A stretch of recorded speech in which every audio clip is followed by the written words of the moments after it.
एक दिन ठाकुर जी ने गोविंद दास जी से कहा, हे गोविंदा, मुझे दाल बाटी खाने का मन है। गोविंद दास जी चकित होकर बोले, प्रभु, आप तो 56 भोग पाते हैं, फिर दाल बाटी जैसी साधारण चीज क्यों?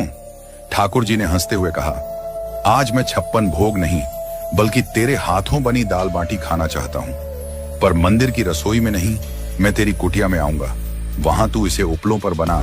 गोविंद दास जी ने ठाकुर जी की आज्ञा स्वीकार की और चुपचाप तैयारी करने लगे। उन्होंने इस बात को मंदिर के अन्य सेवकों से छिपा कर रखा, क्योंकि ऐसा मानना था कि ठाकुर जी मंदिर के बाहर नहीं जाते। गोविंद दास जी ने गिरिराज जी की तलहटी में अपनी कुटिया के पास उपलों पर बाटी सेंकी और दाल बनाई। उसी समय ठाकुर जी ने एक और लीला रची। गिरिराज पर्वत की तलहटी में एक भक्त प्रतिदिन झाड़ू लगाता था। वह गरीब था और मंदिर में प्रवेश वर्जित था। वह केवल दर्शनार्थियों से पूछता कि ठाकुर जी आज किस पोशाक में हैं, और अपनी कल्पना में उनका स्वरूप देखता।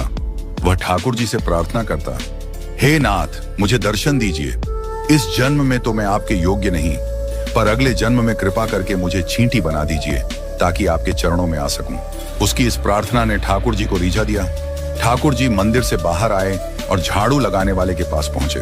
उन्होंने उसे पुकारा, अरे भाई, मेरे पैर में कांटा लग गया है, जल्दी आकर इसे निकालो। भक्त ने ऊपर देखा तो नीली पोशाक, मोतियों की माला और चांदी का मुकुट पहने ठाकुर जी को देखकर स्तब्ध रह गया। वह भाव विभोर होकर उनके चरणों में गिर पड़ा। ठाकुर जी ने अपने चरण उसकी गोद में रख दिए और कहा, जल्दी से कांटा निकाल, हाथ से नहीं निकले तो अपने दांतों से निकाल। भक्त ने कांटा निकालते हुए ठाकुर जी के चरणों का स्पर्श किया और प्रेमाश्रु बहाए। इस अद्भुत कृपा से उसका हृदय आनंदित हो गया। इसके बाद ठाकुर जी ने कहा, अब तू मुझे गोविंद दास की कुटिया तक ले चल। भक्त ने ठाकुर जी को अपने कंधे पर बैठाया और कुटिया तक पहुंचा। वहां पहुंचकर ठाकुर जी ने उसे वृक्ष के नीचे रुकने को कहा और स्वयं गोविंद दास की कुटिया में पहुंचे।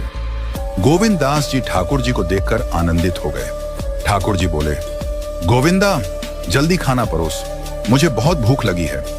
गोविंद दास ने सुंदर पत्तल में बाटी, दाल, चूरमा और चटनी परोसी।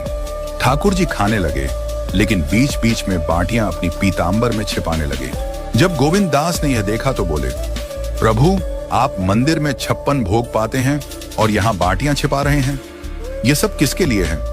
ठाकुर जी ने मुस्कुराते हुए कहा, ये बाटियां उस भक्त के लिए हैं जिसने मेरा कांटा निकाला था। वह मेरा सखा है और मैं उसे यह प्रसाद दूंगा। गोविंद दास जी ने ठाकुर जी से कहा, प्रभु, आपने नियम तोड़कर एक साधारण भक्त को छूने दिया, अब आपको आचमन करना होगा। ठाकुर जी ने जल लिया और आचमन करने लगे। तभी गोविंद दास